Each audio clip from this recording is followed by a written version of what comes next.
The first faint noise of gently moving water broke the silence, low and faint and whispering, faint as the bells of sleep, hither and thither, and a faint flame trembled on her cheek. And then here's how the passage ends.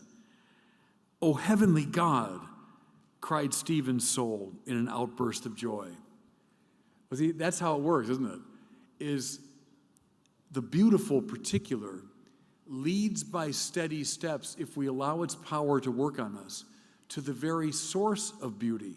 In Joyce's example here, "O heavenly God," in a burst of joy. From Diotima through Dante to James Joyce, it's the same move.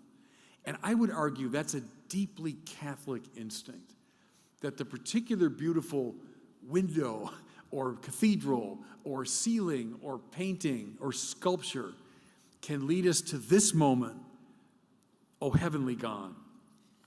Hey, Devin, can we just go, and I'll close with this, to the rose window again?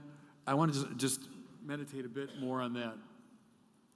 Can we get the north rose up there again?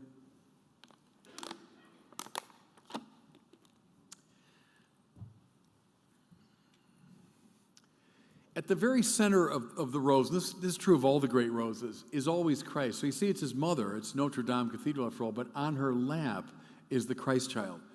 Christ is the center. And then the window is organized in ordered harmonies around that center, and then all of it connected by spokes to the center. Well, can we show the big picture again, Devin? To get the whole thing. There we go.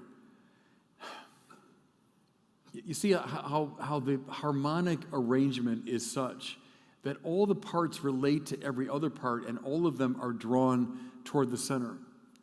Can you see, and by the way, this is being built right when Thomas Aquinas is in Paris writing about integritas, consonantia, and claritas. I can't help but think there's no better exemplification of it. The window is one, right? It hangs together as one. It has integritas, wholeness. And then the consonantia of the parts. And then, if you want claritas, radiance, the light pouring through that window, the splendor of form, it's all there. But see, what that's meant to be is a picture of the well-ordered soul. If Christ is the center of your life, then all the elements that make you up will tend to find their place harmoniously around that center.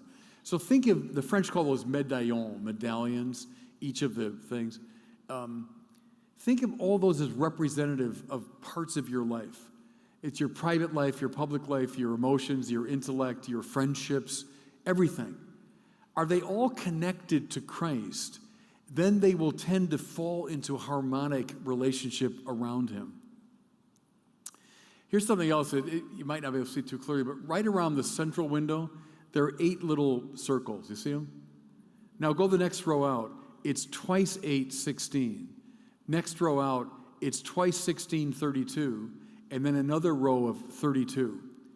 Add together 32, 32, 16, and 8, and you will get, I will tell you, 88. So the north rose is a meditation on the number 8, which stands for eternity, because it stands outside the 7, which is the completed cycle of time, the 7 days of the week. That's why we speak of the octave of Christmas or the octave of Easter, right? The eternal dimension. And then the spinning of the wheel, the circle, is evocative of a perfect shape. Therefore, it's a meditation on what your soul should look like. If it's centered on Christ, it'll be as beautiful as that. And it's also an anticipation of the, oh, heavenly God, how that beautiful thing leads you by steady steps to the very source of the beautiful that we'll look at forever in eternity. Isn't it wonderful, by the way, that the beatific vision is offered to us as the image of heaven? It's looking at something. Quod visum placet, that which having been seen pleases.